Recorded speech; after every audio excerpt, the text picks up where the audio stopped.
Hello guys, welcome back. Friends, हम geomorphology की study कर रहे थे और जियोमॉर्फोलॉजी में हमने मेजर लैंडफॉर्म्स कंप्लीट कर लिया था, right.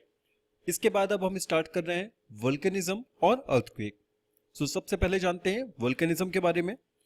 Volcanism is the eruption of molten rocks at the earth surface. Okay, यानी कि अर्थ के सरफेस में जब मोल्टन रॉक्स का इरप्शन होने लगता है उसको हम वोल्केनिज्म का नाम दिया गया है, ठीक है। और ये एरप्शन कभी कभी इसमें रॉक फ्रेगमेंट्स और एक्सप्लोसिव गैसेस भी साथ में आ जाती हैं, राइट। एंड इस पूरे प्रोसेस को अगर हम बोले from the creation and movement of magma plus creation of volcanic landform. देखिए, मैग्मा का एरप्शन हो रहा है, इसकी वजह से डिफरेंट डिफरेंट लैंडफॉर्म्स बनते हैं, ठीक है। सो क्रिएशन से लेकर के लैंडफॉर्म्स के बनने तक की पूरी प्रोसेस को, इस पूरे कंप्लीट सीक्वेंस को वोल्केनिज्म बोला जाता है, ठीक है। यानी अगर हम बोले सिर्फ एरप्शन को वोल्केनिज्म बोल रहे हैं, ऐसा नहीं है। बाद में जो लैंडफॉर्म बनता है उस प्रोसेस, पूरे कंप्लीट प्रोसेस को वोल्केनिज्म बोलते हैं। And this process is not random. ये रैंडमली ऐसी प्रोसेस नहीं हो जाती है, इसका प्रॉपर इवेंट होता है, ठीक है।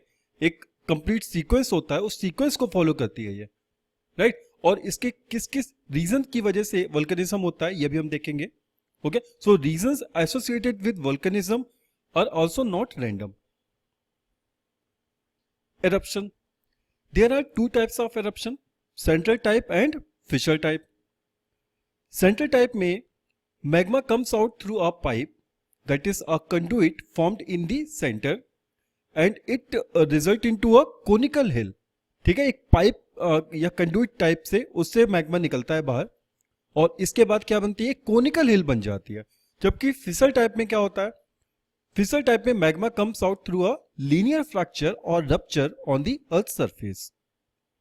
फिसल टाइप का अगर हम एग्जांपल देखें तो फिसल टाइप का एग्जांपल इंडिया में डेक्कन प्लेट्यू है, ठीक है। महाराष्ट्र प्लेट्यू रीजन जो है वो फिसल टाइप का एग्जांपल है, ठीक है।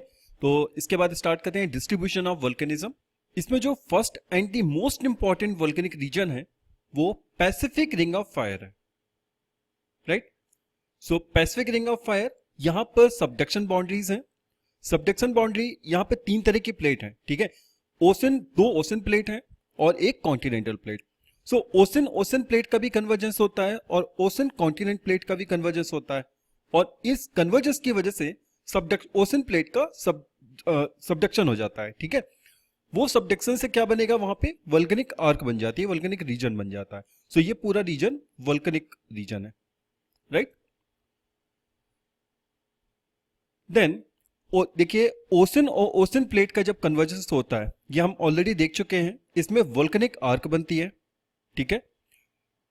फिर ओशन और कॉन्टिनेंट प्लेट का जब कन्वर्जेंस होता है तो इसमें क्या होगा, जो ओशन प्लेट है उसका सबडक्शन होगा, ठीक है। और इसका जो बेसाल्टिक है वो कन्वर्ट हो जाएगा एंडेसाइट में, ठीक। और ये ऊपर की तरफ आएगा और बाद में यहाँ पे एक पूरा वोल्केनिक आर्क बन जाती है, वोल्केनिक माउंटेन्स बनते हैं पूरे, ठीक है। सीरीज में होते हैं ये। तो ये सबडक्शन जोन के अराउंड ये भी बन जाता है, यानी ओशन कॉन्टिनेंट और ओशन ओशन दोनों ही प्लेट के कन्वर्जेंस से वोल्केनिक माउंटेन बनते हैं, ठीक है। फिर सेकंड जो इंपॉर्टेंट है रीजन वो है mid oceanic ridge. Mid oceanic ridge हम ऑलरेडी इसको भी देख चुके हैं टेक्टोनिक थ्योरी में जो हमने पढ़ा था, ठीक है, सी फ्लोर स्प्रेडिंग थ्योरी में।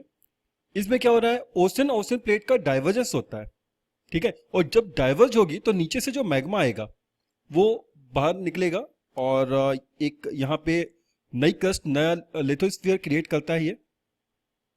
इसमें बेसाल्टिक इरप्शन होता है, ठीक है। और बेसाल्टिक इरप्शन मैंने आपको बताया था ये मोबाइल होता है, काफी अच्छे से स्प्रेड हो जाता है और it is also as a peaceful eruption. So ये पीसफुल इरप्शन है, मोल्टन मटेरियल बाहर की तरफ आ रहा है, ओके।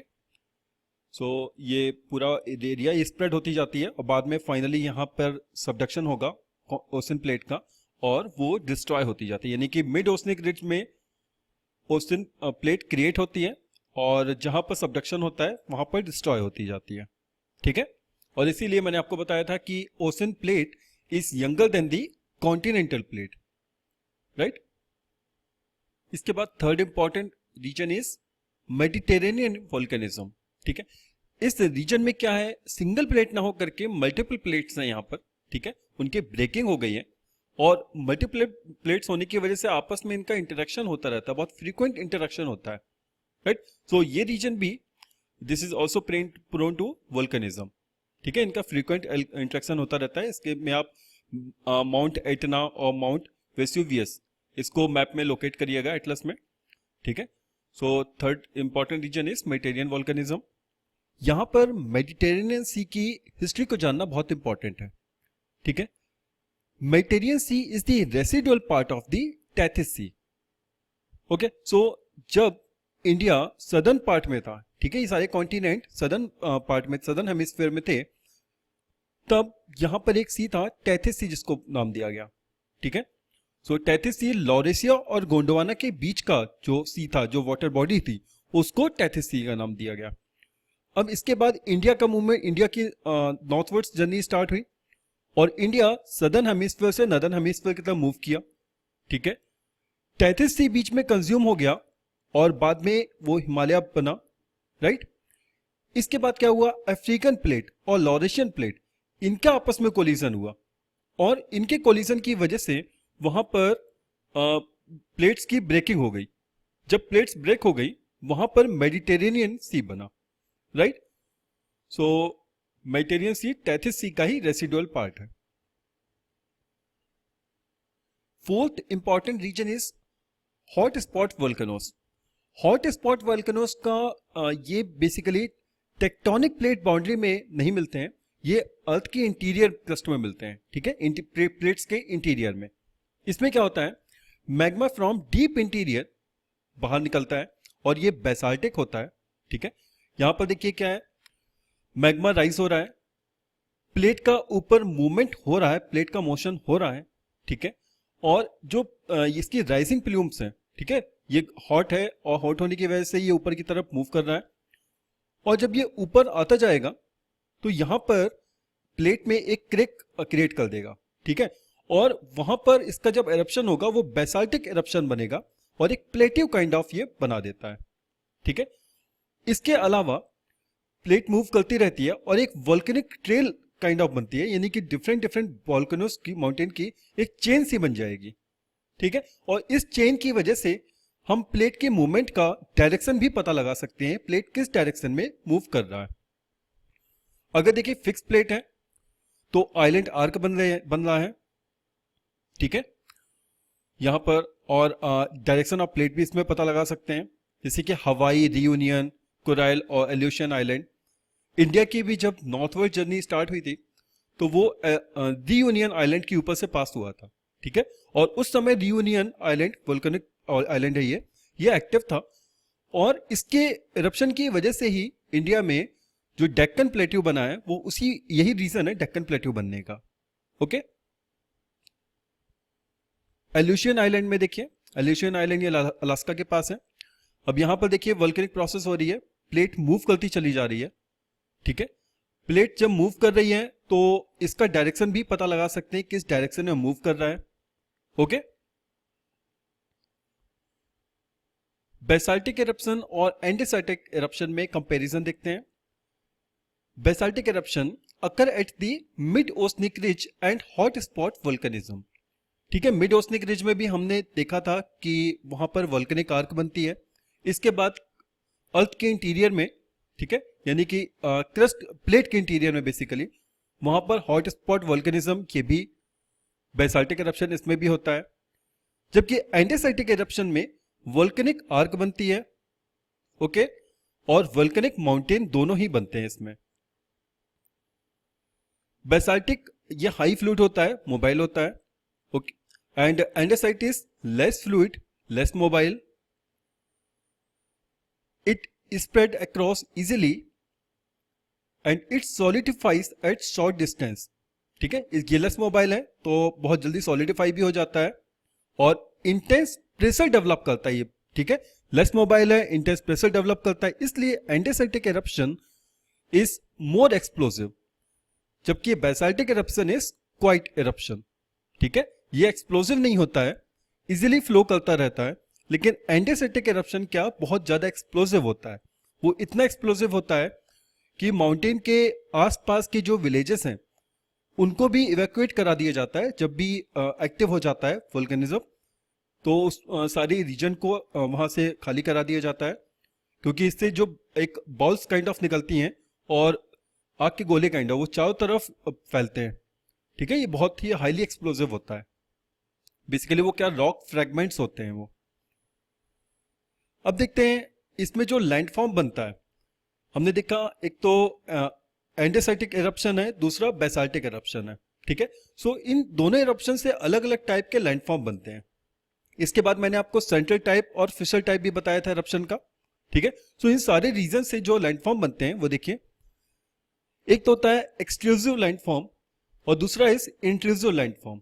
ठीक है, एक्सक्लूसिव और इंट्रूसिव में जैसे डाइक्स वगैरह ये बनते हैं, क्या होता है देखते हैं। तो सबसे पहले हम देखेंगे इंट्रूसिव लैंडफॉर्म। इंट्रूसिव लैंडफॉर्म में इस डायग्राम में देखिए, एक यहां नीचे बना है बैथोलिथ। बैथोलिथ मैंने आपको पहले बताया था कि मैग्मा राइज कर रहा है, वो ऊपर नहीं जा पाया, तो वो एक काफी बड़ा रीजन को, मतलब वो मैग्मा क्या ट्रैप हो गया वहां पे, और काफी बड़ा एक रीजन बैथोलिथ, मतलब एक समझिए नाम से थोड़ा एक आइडिया बस लगा दीजिए कि बैथोलिथ बड़ा है। ठीक है, इसमें आपको ज्यादा एक्सप्लेनेशन नहीं पूछा जाएगा, सिर्फ एक जनरल आपसे पूछा जा सकता है बैथोलिथ। एक आइडिया लीजिए, ज्यादा से ज्यादा ये मेंस में आपको आएगा तो आपको डायग्राम बस बनाना होगा। ओके, फिर ये मैग्मा जब राइज करता है, ठीक है, तो यहां कहीं पर भी जहां उनको उसको स्पेस मिलता है वो वहां पे एक डिफरेंट शेप बना देता है। उन शेप को अलग अलग नाम दिया गया है। ठीक है, वो देखते हैं क्या है। पहले देखिए dyke. Dyke it is a thin wall like igneous intrusion. ठीक है, सो ये इग्नियस इंट्रूजन की वजह से एक थिन लाइक वॉल बन जाती है। ठीक, फिर सिल it is a flat sheet. ठीक है, ये भी इग्नियस इंट्रूजन होता है, फ्लैट शीट हो गई इसमें। Okay, then lopolith. Lopolith it is a saucer shaped igneous intrusion, एक सॉसर शेप्ड इसमें बन जाता है। ठीक है, फिर फेकोलिथ, सॉसर शेप्ड मतलब लेंस काइंड ऑफ मान लीजिए आप। फिर फेकोलिथ, फेकोलिथ में ये भी एक शैलो लेंस शेप्ड मान लीजिए, लेकिन इसमें क्या हो रहा है, अपफोल्ड और डाउनफोल्ड दोनों ही हो गया, इसमें वेव लाइक फीचर इसमें मिल रहा है। ठीक है, तो ये फेकोलिथ है। देन लैकोलिथ, ये भी it is a lens shaped igneous intrusion. इसका क्या जो बेस है वो फ्लैट होता है। ठीक है, और इसके ऊपर एक डोम लाइक फीचर बन जाता है, तो ये हो गया लैकोलिथ। ओके, सो ये सारे क्या हैं ये आपको समझ में आ गया होगा। यहां पर देख भी सकते हैं, intrusion of magma in sedimentary rock, sills horizontal होती है, डाइक वर्टिकल होता है।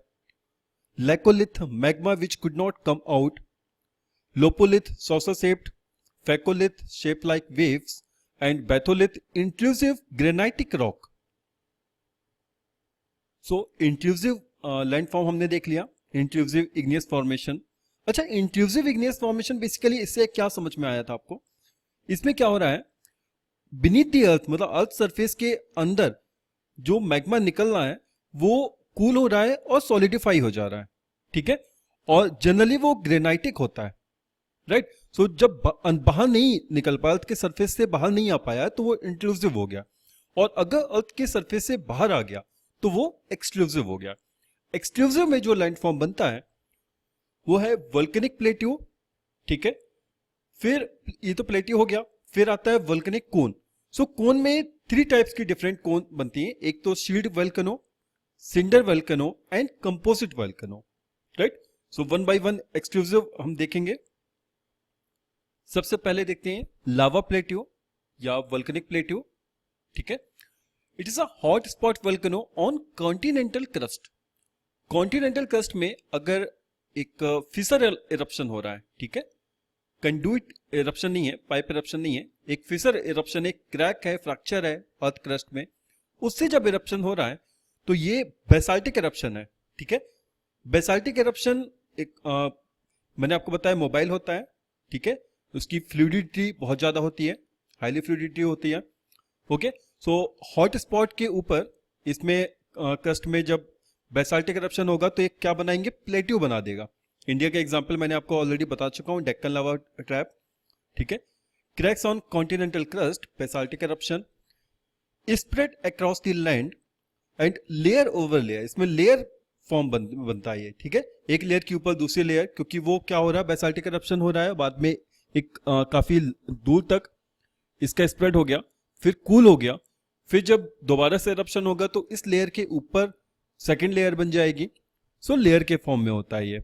Okay, example is Deccan lava trap, Indian Deccan trap. अगर इसकी हम हिस्ट्री की बात करें तो किस तरह बना था, मैंने आपको बताया कि इंडिया की नॉर्थवर्ड जर्नी स्टार्ट हुई थी, ठीक है, और इसके बाद ये जो रियूनियन आइलैंड है इसके ऊपर से इंडिया पास हुआ था, ठीक है, और उस टाइम पे रियूनियन आइलैंड इनका वोल्केनिक प्रोसेस एक्टिव था, और इंडिया इसके ऊपर जब आया तो यहां पर इरप्शन हुआ, ठीक है, बेसाल्टिक इरप्शन, और उस बेसाल्टिक इरप्शन की वजह से यहां पर डेक्कन ट्रैप बना, ठीक है, ये डेक्कन ट्रैप यहां पर बना हुआ है, महाराष्ट्र प्लेट्यू रीजन।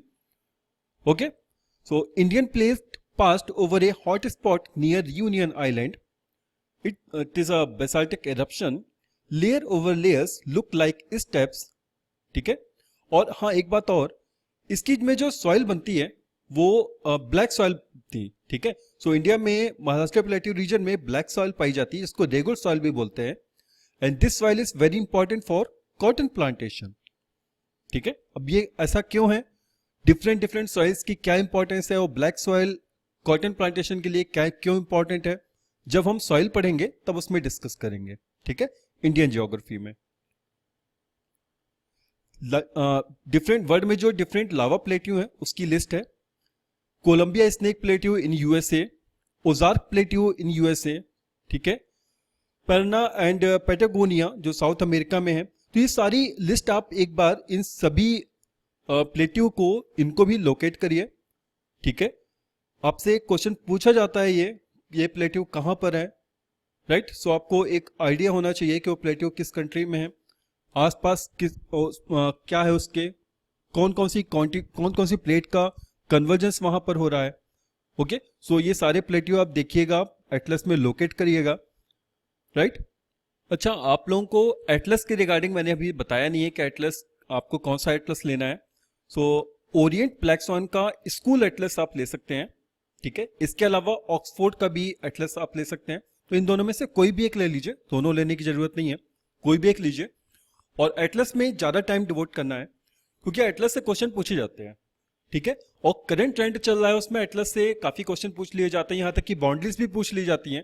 कोई पर्टिकुलर सी दे दिया और पूछ लिया जाता है कि इसके चारों तरफ कौन कौन सी कंट्री है, ऑप्शन दे दिया, तो आपको एग्जैक्टली पता होना चाहिए, राइट। सो ये सारे प्लेट्यूज आप लोकेट करिएगा। देन वोल्केनिक प्लेट्यू, ये लावा प्लेट्यू हमने देख लिया। फिर वोल्केनिक कोन्स, ठीक है। वोल्केनिक कोन में शील्ड और डोम वोल्केनो, यहां पर क्या हो रहा है, कंडुइट से इरप्शन हो रहा है, ठीक है। यानी ये क्या है, सेंट्रल टाइप इरप्शन है, फिशर टाइप नहीं। फिशर टाइप वाला हम ऑलरेडी देख चुके, फिशर टाइप में प्लेट्यू बनता है, ये सेंट्रल टाइप है, ठीक है। और जब इससे मैग्मा निकलेगा तो वो बेसाल्टिक है, हाईली फ्लूइड है, ठीक है, हाईली फ्लूइड लावा है, वो स्प्रेड करेगा चारों तरफ और एक कोन लाइक फीचर बना देता है, ठीक है। शील्ड या डोम वोल्केनो जिसको बोलते हैं, ठीक है। बेसाल्टिक है, हाईली फ्लूइड है, तो ये काफी दूर तक स्प्रेड होगा और यहां एक एग्जैक्टली कोन नहीं बनेगी, एक डोम बनेगा ये, ठीक है। स्लोप भी इसका जेंटल होगा and it is a quiet volcano, ठीक है। Example is volcanoes of Hawaii, right. So ये हमने देख लिया।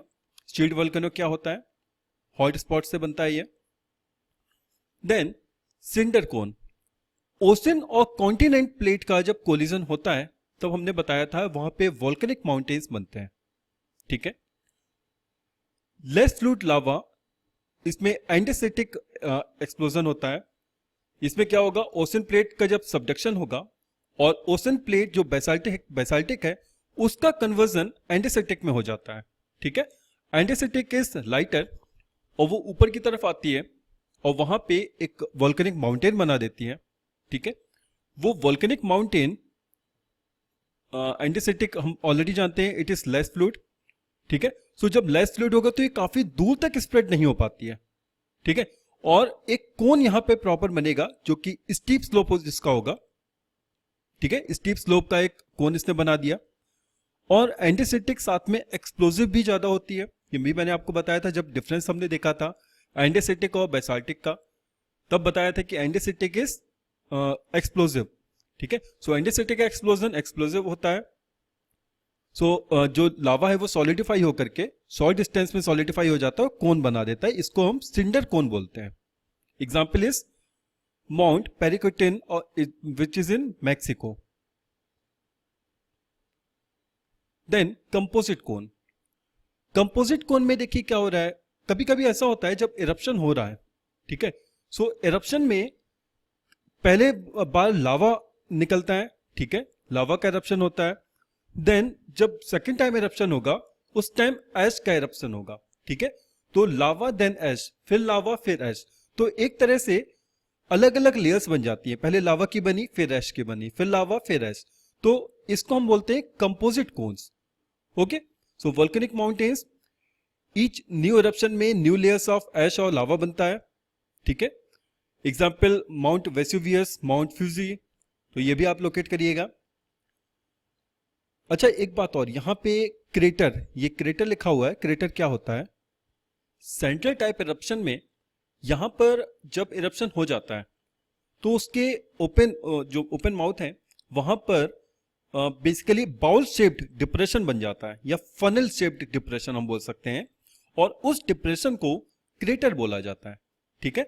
और ये क्रेटर जब वोल्केनो काफी टाइम तक एक्टिव नहीं होता है तो उस टाइम पे क्या होगा, अगर वहां पे रेनफॉल हो रहा है तो वहां पे वो एरिया जो क्रेटर है उधर पानी फिलअप हो जाता है, वाटर फिलअप हो जाता है, और उसको वो कन्वर्ट हो जाता है क्रेटर लेक में। सो उसको हम क्रेटर लेक नाम दिया जाता है। सो क्रेटर क्या है? बेसिकली फाउल शेप्ड या फनल शेप्ड डिप्रेशन, ठीक है, और ये सेंट्रल टाइप इरप्शन में ही बनता है। ओके, अच्छा अगर इसका शेप ज्यादा बड़ा हो जाता है, ठीक है, काफी बड़ा शेप इसका जब हो जाता है तो वो उसको नाम बोला जाता है कैल्डेरा, जब बहुत बड़ा लार्ज बेसिन है। ओके, फिर पैरासिटिक कोन। पैरासिटिक कोन सीधा इरप्शन ना होकर के एक डिफरेंट डिफरेंट अलग अलग साइड से जहां भी उसको स्पेस मिलता है वहां से इरप्शन जब होने लगता है उसको पैरासिटिक इरप्शन बोलते हैं। सो मेन पाइप या मेन वेंट के अलावा एक सेकेंडरी पाइप जब बन गया तो इधर से इरप्शन स्टार्ट हो गया और बाद में यहां पर से भी देखिए लावा निकलना है। सो ये पैरासिटिक कोन है, अलग से, मतलब मेन पाइपलाइन में दूसरा पाइपलाइन अटैच हो गया है। ओके, सो ये पैरासिटिक कोन हो गया।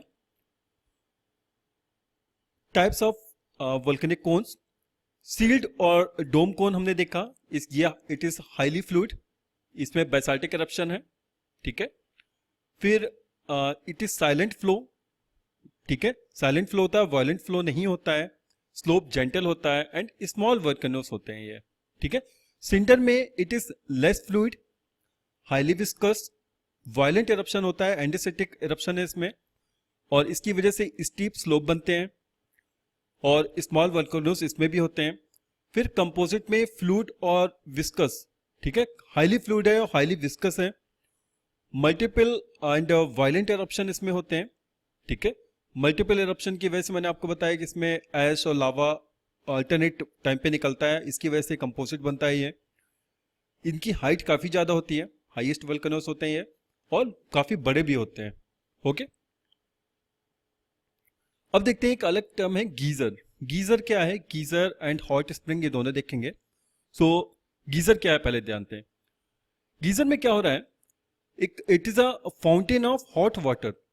किसी एरिया में अगर हॉट वाटर का एक फाउंटेन काफी ऊंचाई तक, देखिए इस डायग्राम में आपको दिख रहा है, पिक्चर में दिख रहा होगा कि वाटर का काफी ऊपर तक वाटर जा रहा है, तो ये फाउंटेन की हाइट काफी ज्यादा तक जाती है और ये हॉट वाटर होता है। और ये जो इसका इरप्शन है ये बेसिकली रेगुलर इंटरवल में होता है, ठीक है। रेगुलर इंटरवल में a jet of hot water या स्ट्रीम इज कमिंग आउट। ये जनरली उस एरिया में होता है जहां पर वोल्केनो कभी ना कभी एक्टिव था, ठीक है, या किसी दूसरी वजह से उस एरिया में जो वाटर है उसको वो हीटअप कर रहा है, ठीक है। So geysers are fountains of hot water. Ground water heated by shallow source of magma. Magma का टेम्परेचर काफी ज्यादा होता है, ठीक है, और उसकी वजह से जो ग्राउंड वाटर है वो हीटअप हो जाता है, और वो हीटअप होगा तो क्या होगा, उसकी एनर्जी बढ़ेगी, और वो एक जगह स्टोर होता रहता है, ठीक है। और जब प्रेशर बहुत ज्यादा बढ़ जाएगा तो आफ्टर सम टाइम वो एक मतलब एक फाउंटेन की तरह बाहर निकलता है। इसका एग्जाम्पल है old faithful geyser which is in Yellowstone park, USA. Hot spring, water reached deep enough heated bye interior. ये वर्ल्ड के किसी भी पार्ट में हो सकता है। इसमें क्या हो रहा है, continuous flow of hot water होता है, ठीक है। गीजर में क्या हो रहा है, एक रेगुलर इंटरवल में जो हॉट वाटर की स्ट्रीम है बाहर आती है, लेकिन हॉट स्प्रिंग में कंटिन्यूस फ्लो होता है हॉट वाटर का, ठीक है। And it is usually associated with the present और फॉर्मर वोल्केनिक एक्टिविटीज। अच्छा, हॉट स्पॉट गीजर से ज्यादा कॉमन होता है, ठीक है। हॉट स्पॉट का जो ये फीचर है ये काफी कॉमन है एंड ये एक्सप्लोसिव भी नहीं होता है, ठीक है। और इसमें जो मिनरल्स हैं वो डिजॉल्व्ड मिनरल्स इसमें जनरली पाए जाते हैं। Difference between geyser and hot spring. Geyser में ground water is heated by the shallow magma source, ठीक है। And in hot spring ground water is heated by either magma source और heated rocks. तो hot spring में या तो rocks काफी heat हो गई हैं और उन रॉक्स की वजह से वो थर्मल एनर्जी वाटर को ट्रांसफर करती हैं, ठीक है, और वाटर हीटअप हो जाता है। लेकिन गीजर में मैग्मा ही मेन सोर्स है, मैग्मा से ही वाटर हीटअप होता है, ठीक। अब देखिए गीजर में क्या हो रहा है, जो वाटर है सुपर हीटेड वाटर, यहां मैग्मा चैम्बर है और मैग्मा चैम्बर की वजह से वाटर ग्राउंड वाटर हीटअप हुआ और ऊपर की तरफ वो आया, ठीक है। और जब ऊपर की तरफ आया तो यहाँ पे काफी बड़ा एक आपको चैम्बर दिख रहा होगा। सो उस बड़े से चैम्बर में ग्राउंड वाटर स्टोर हो जाता है, ठीक। और जब ये ग्राउंड वाटर स्टोर हो जाएगा हाई प्रेशर जनरेट कर देगा, ठीक है। ज्यादा एक काफी बड़ा ज्यादा प्रेशर होने के बाद ये जब बाहर निकलेगा तो एज अ फाउंटेन बाहर निकलेगा। सो ये एक सर्टेन टाइम है, मतलब जब ये चैम्बर फिलअप हो जाएगा और काफी प्रेशर राइज हो जाएगा उसके बाद निकलता है, इसलिए एक रेगुलर इंटरवल में गीजर एक्टिव होता है, ठीक है। जबकि हॉट स्प्रिंग में क्या हो रहा है, इसमें कोई चैम्बर नहीं है, इसमें मतलब बहुत क्वाइटली एक वाटर जो हॉट वाटर है वो बाहर की तरफ आ रहा है, यहाँ पर स्टोर होता जा रहा है, ठीक है। सो डिफरेंस आपको समझ में आ गया होगा। So geyser chamber in interior, high pressure comes out like a fountain, ठीक है। एंड हॉट स्प्रिंग्स ये क्वाइट होता है।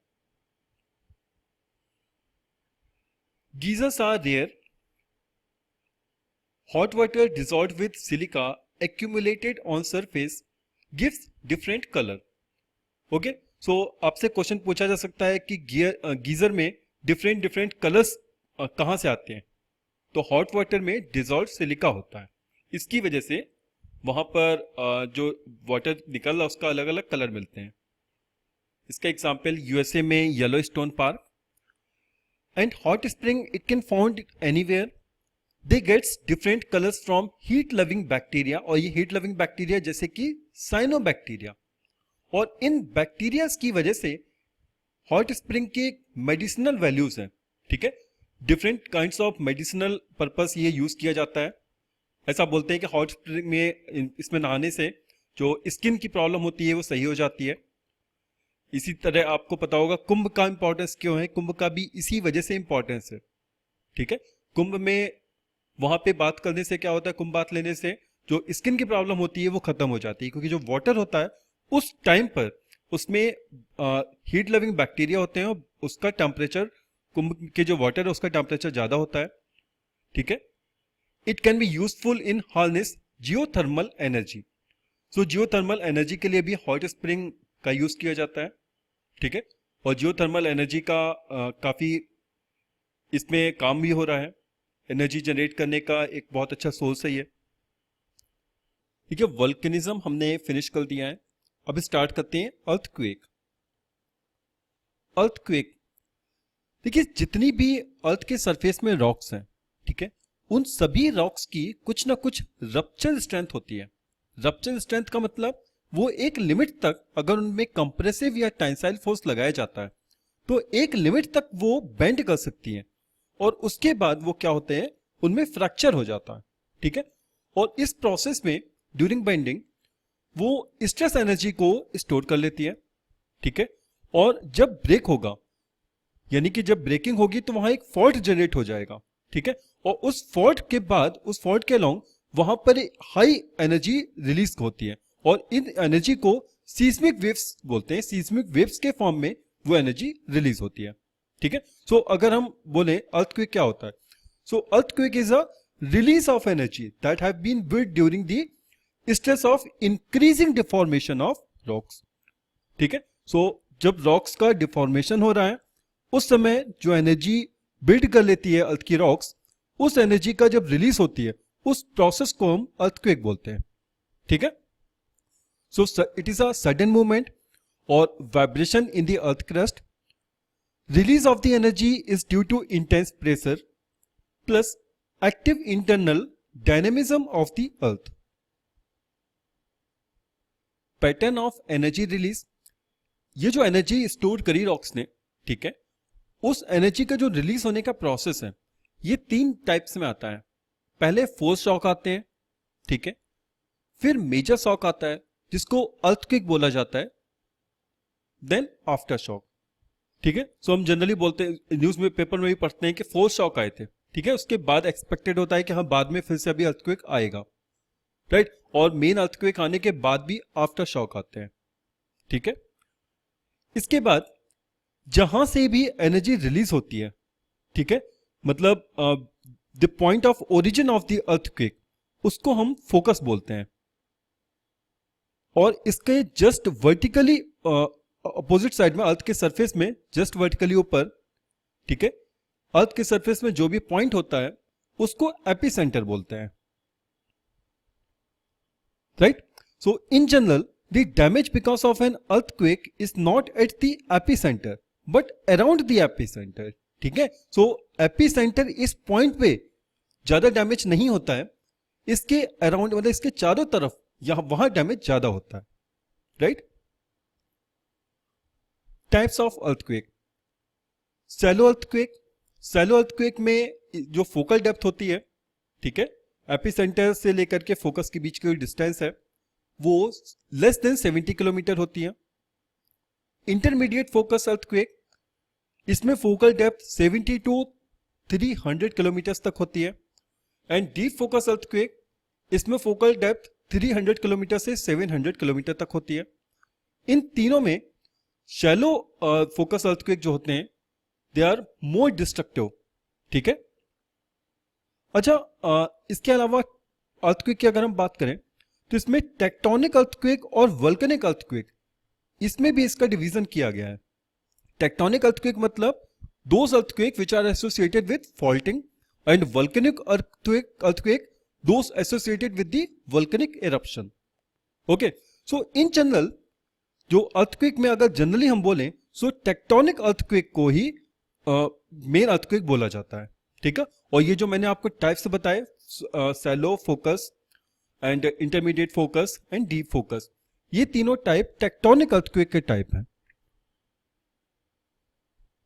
Reason behind earthquake. So first reason है टेक्टोनिक वाला, मैंने आपको बताया. सो टेक्टोनिक का मेन रीजन हो गया कोलिजन ऑफ प्लेट बाउंड्रीज. और ये प्लेट की बाउंड्रीज का कोलिजन ओशनिक प्लेट का भी कोलिजन हो सकता है, ओशन कॉन्टिनेंट प्लेट का भी कोलिजन हो सकता है, और कॉन्टिनेंट प्लेट का भी कोलिजन हो सकता है, ठीक है. ये बताया था आपको, जब दो कॉन्टिनेंटल प्लेट आपस में एक दूसरे के पास आ रही हैं, यहां पर क्या होगा, बेसिकली क्रशिंग और चिपिंग हो जाएगी अर्थ क्रस्ट की, ठीक है, और माउंटेन बनेगा, ठीक है. और इस प्रोसेस में जो रॉक्स जिनकी बेंडिंग हो रही है, ठीक है, लेकिन फ्रैक्चर नहीं हो पाए, तो एक हाई एनर्जी यहाँ पे हाई एनर्जी स्टोर हो जाती है, ठीक है, उन रॉक्स के पास. और जब कभी भी प्रेशर इतना ज्यादा हो जाएगा कि वो फॉल्ट ब्रेक हो जाए, ठीक है, फॉल्टिंग हो जाए वहां पर, तो उस केस में हाई एनर्जी रिलीज होगी, ठीक है. इसका एग्जाम्पल जैसे अगर हम हिमालय की बात करें, so Himalaya is very prone to earthquake, और इसका रीजन बस यही है, कॉन्टिनेंटल और कॉन्टिनेंट का कोलिजन हो रहा है, ठीक है. देन सेकंड रीजन है divergent plate boundary. Divergent plate boundary, जब प्लेट डाइवर्ज हो रही है, इसका एग्जांपल है ओशनिक डाइवर्जेंस. जैसे कि मिड ओशनिक रिज, इधर क्या हो रहा है, मिड ओशनिक रिज में new rocks added to each side of the mid oceanic ridge, ठीक है। और इसमें कई बार मैं आपको बता चुका हूं मिड ओशनिक रिज में क्या होता है, ओशन ओशनिक का डाइवर्जेंस हो रहा है और इसकी वजह से भी अर्थक्वेक आता है। थर्ड रीजन है transverse plate boundaries. Transverse plate boundary यानी कि उनमें कंप्रेशन भी नहीं हो रहा है और आप दूर भी नहीं जा रही है वो, ठीक है, यानी टेंसाइल भी नहीं हो रहा है, कंप्रेसिव भी नहीं हो रहा है, बस these two plates are slip pass to each other, बस साइड से पास हो रही है, ठीक है। और देखिए इसका अर्थ का सरफेस जो होता है, बाउंड्री होगी जो, वो स्मूथ बाउंड्री तो होगी नहीं, वो क्या रगेड बाउंड्री होती है, और उस रगेड की वजह से उसमें फ्रिक्शन होगा आपस में, और जब कभी भी ये ट्रांसफॉर्म बाउंड्री एक्टिव हो जाएगी तो रगेड बाउंड्री का इसमें डिफॉर्मेशन होगा और हाई एनर्जी रिलीज होगी, ठीक है। सो ट्रांसवर्स प्लेट बाउंड्री थर्ड इसका है। फोर्थ रीजन है मेडिटेरेनियन सी रीजन। मेडिटेरेनियन सी रीजन में आपको पहले बताया था कि यहां पर सारी प्लेट्स, इन प्लेट्स का क्या हो गया, ये बहुत सारी प्लेट्स में कन्वर्ट हो गई, मतलब इनके ब्रेक हो गई, और जब अफ्रीका और यूरेशिया का कोलिजन हुआ उसकी वजह से डिफरेंट पार्ट्स में ये प्लेट ब्रेक हो गई, और मल्टीपल पार्ट्स होने की वजह से, मल्टीपल प्लेट्स होने की वजह से इनमें बहुत ज़्यादा इंटरेक्शन होता रहता है, ठीक है, और ये फ्रीक्वेंट इंटरेक्शन की वजह से अर्थक्वेक आते हैं, right. So numerous small plates, frequent interaction. Fifth reason है क्रेटन या stable part of the crust. Earth crust का जो स्टेबल पार्ट है, ठीक है, उसमें कभी कोई फ्रैक्चर रहा होगा, और उस फ्रैक्चर का जब रीइमर्जेंस हो जाता है वो दोबारा से एक्टिव हो जाता है, ठीक है, तो उससे भी अर्थक्वेक आ सकता है, ठीक है। इसको इंट्रा प्लेट अर्थक्वेक भी बोलते हैं, यानी कि प्लेट के इंटीरियर में, okay, basically because of the reactivation of ancient fault. Then sixth है human induced. Human induced reason क्या, जैसे ये देखिए हम पूरी अर्थ की अगर हम बात करें तो अर्थ में माउंटेन है, रिवर्स है, ठीक है, प्लेट्यू है, वैलीज हैं, इनका क्या आपस में एक बैलेंस बना हुआ है, ठीक है, और नेचर ने एक बैलेंस बनाया हुआ है, और उस बैलेंस को बिकॉज ऑफ ह्यूमन इंटरवेंशन, जैसे कि माइनिंग, ठीक है, माइनिंग से वो क्या करता है, उस बैलेंस को डिस्टर्ब करता है। सो ओवर माइनिंग से जब वो बैलेंस डिस्टर्ब हो जाता है, वो एरिया भी या उसके सराउंडिंग एरिया, ठीक है, वो एरिया भी अर्थक्वेक प्रोन एरिया बन जाता है। Then nuclear testing. Nuclear testing की वजह से भी रॉक्स में जो एनर्जी होती है या उनके जो फॉल्ट है वो रिएक्टिवेट हो सकते हैं, और उसकी वजह से भी अर्थक्वेक आ सकता है। सो हमने अर्थक्वेक के बारे में देखा। अब देखते हैं सीस्मिक वेव्स।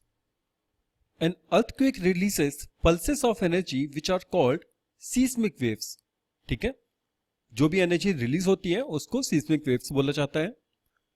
सीस्मिक वेव्स का क्लासिफिकेशन देखते हैं। इसमें दो टाइप की वेव्स हैं, पहला बॉडी वेव्स और दूसरा surface waves. Body waves are the waves which travel through the solid body of the earth. These are somewhat like sound waves, ठीक है, जैसे साउंड वेव्स होती है उसी तरह से बॉडी वेव्स होती है, सिमिलर होती है साउंड वेव से, ठीक है। And these are faster than the surface waves, यानी बॉडी वेव्स की जो स्पीड है वो सरफेस वेव से ज्यादा होती है। बॉडी वेव को फर्दर टू पार्ट्स में डिवाइड किया जाता है। इसमें आती है प्राइमरी वेव्स और सेकेंडरी वेव्स। प्राइमरी वेव को पी वेव बोलते हैं और सेकेंडरी वेव को S wave. P waves are the fastest, ये सबसे ज्यादा इनकी स्पीड होती है, so P waves are the fastest, ठीक है, and these waves are the first one to be recorded. सबसे पहले फास्टेस्ट है तो सरफेस तक सबसे पहले पहुंचती हैं और इसीलिए सबसे पहले ये रिकॉर्ड की जाती है, ठीक है, इसीलिए इनका नाम प्राइमरी वेव्स बना है। Secondary waves are the slower than the primary waves, और ये सेकेंड टू बी रिकॉर्डेड, ठीक है, इसीलिए इसका नाम सेकेंडरी वेव्स है। फिर आता है surface waves. These are the ones which travel along the ground surface, ठीक है, या just below it. So ground surface से उससे जो नीचे जब पास होती है उनको सरफेस वेव्स बोलते हैं, ठीक है। These are analogous to the waves on the water surface. Water surface में जो भी वेव होती है, अगर वाटर बॉडी में रिवर में या पॉन्ड में आप कोई भी अगर स्टोन थ्रो करते हैं तो जो वेव्स जनरेट होती हैं वो सरफेस वेव्स हो गई, ठीक है। तो सरफेस वेव्स को भी 2 पार्ट्स में डिवाइड किया गया है, एक तो रेले वेव्स और love waves. Rayleigh waves are waves and love waves L waves, ठीक है। Love waves are the faster than the R waves. So सबसे ज्यादा स्पीड किसकी हुई? प्राइमरी वेव्स, फिर secondary waves, third is L waves and the last one is R waves. Okay, so इनका जो sequence होगा वो क्या होगा? P S L R. P सबसे ज्यादा, S second, L third and R is last. Okay, तो ये क्वेश्चन आपसे पूछा जा सकता है, एग्जाम पॉइंट ऑफ व्यू से भी एग्जाम इंपॉर्टेंट है ये कि सबसे ज्यादा स्पीड किसकी है। एक ऑर्डर दे दिया, ठीक है, और उस ऑर्डर में आपको करेक्ट फाइंड आउट करना है, तो ध्यान रखिएगा P S L are. So friend, this is about the earthquake and volcanism. So earthquake और वोल्केनिज्म हमने दोनों कंप्लीट कर लिया है और इसी के साथ जियोमॉर्फोलॉजी खत्म होती है। Okay friends, so thank you. अगर आपको कोई भी डाउट है आप मुझे मैसेज कर सकते हैं। So thank you, all the best.